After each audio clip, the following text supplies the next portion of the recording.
नमस्कार दोस्तों, मैं हूं आपका अपना doctor Ajay Kumar Goyal AKG at your own channel law logic and learning LLL with AKG।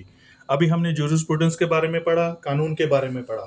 कानून का निर्माण विभिन्न कारकों पर निर्भर करता है, जैसे कि time, place, ideology, politics and power dynamics, और इसके साथ साथ ही globalisation, international relation, judicial decision president, legislative reform, ये सब भी कानून के निर्माण में बहुत महत्वपूर्ण योगदान देते हैं। समय और स्थान के साथ जैसे जैसे कानून बदला, उनकी परिभाषा हुई, तो अलग अलग विद्वान आए। उन विद्वानों ने जो कुछ कहा उनको स्कूलों के नाम से जाना जाता है। तो एक स्कूल है natural law school. The natural law school believe in universal principle of justice and morality reflecting human nature, और इन्हीं की वजह से यूनिवर्सल ह्यूमन राइट्स की स्थापना हुई।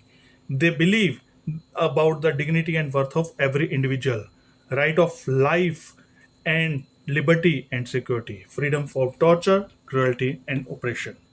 उनके लिए जमीन अधिकारों के मैटर में कोई जमीन की रेखाएं नहीं है। इसके बाद आते हैं positive school. Positive school separate law from morality, focusing on return rules, और इनके सबसे इंपॉर्टेंट विद्वान थे जॉन ऑस्टिन। उनका ये मानना था कि कानून और मोरालिटी का आपस में कोई संबंध नहीं है। They believe in the codified law, जो आज कोडिफाइड लॉ है उसका मुख्य श्रेय पॉजिटिविस्ट स्कूल को जाता है। They believe in separation of law and morality, focus on social facts, clear rules, ताकि कानून क्लियर हो, जो राजा ने कहा वही कानून है। Thereafter comes historical school. They believe and emphasis on custom and tradition.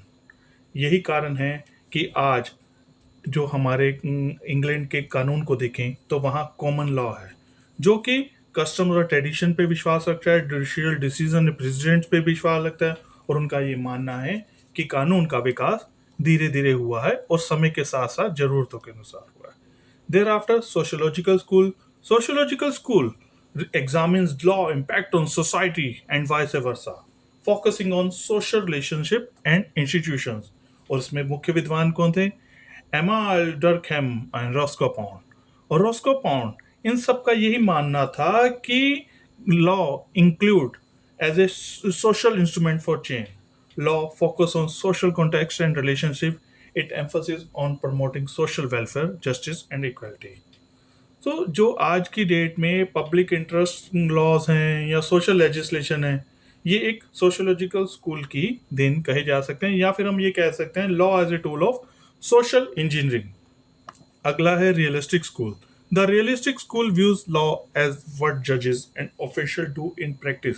जो किताबों में है कानून तो वो है, लेकिन प्रैक्टिस में क्या है? प्रैक्टिस में जो जजेस या ऑफिशियल कैसे उसकी इस्तेमाल करते हैं, इसके मुख्य प्रवक्ता जो विद्वान कह सकते हैं वो हैं कॉर्ड लेवलिन। और उनका ये मानना था कि किताबों में कानून एक अलग बात है और व्यवहार में कानून एक अलग बात है। So they believe in the focus on judicial behavior and decision making, importance of facts and context in shaping legal outcomes, critic of formalization, highlighting discretion and interpretation. यह दृष्टिकोण कानून की जटिलताओं को उजागर करता है, न कि केवल उसके औपचारिक नियमों को। Thereafter, it is the feminist jurisprudence. They analyze law as impact on women and gender relationship, advocating for equality and reform. और इसके मुख्य विद्वान थे कैथरीन मैकिनॉन, रॉबिन वेस्ट, और उनका ये मानना था कि कानून किस लिए है? कानून, law is for addressing gender based violence and inequality, advocating for reproductive rights and equal opportunities, challenging laws that perpetuate gender based discrimination. तो उन्होंने लिंग आधारित भेदभाव को चुनौती दी।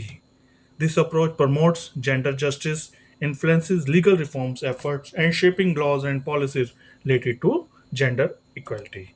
ये स्कूल कानून की प्रकृति, उद्देश्य और प्रभाव पर अलग अलग दृष्टिकोण पैदा करते हैं। In brief and simple word, all of these schools offer distinct perspective on law, nature, purpose and impact on society and social norm. तो हम एक सिंपल भाषा में अगर बोलें तो यही है कि समय और स्थान के अनुसार अलग अलग विद्वानों ने बहुत सारी परिभाषाएं दी, लेकिन सबके पीछे उद्देश्य एक, समाज को एक स्थिर तौर पर चलाना, कुछ नियमों के साथ चलाना, जिससे समाज सुचारू ढंग से चल सके। If you like the information और इसी तरीके की और जानकारी पाना चाहते हैं तो प्लीज़ सब्सक्राइब करें, लाइक करें, शेयर करें। आपका अपना channel law, logic and learning with AKG. Thank you all.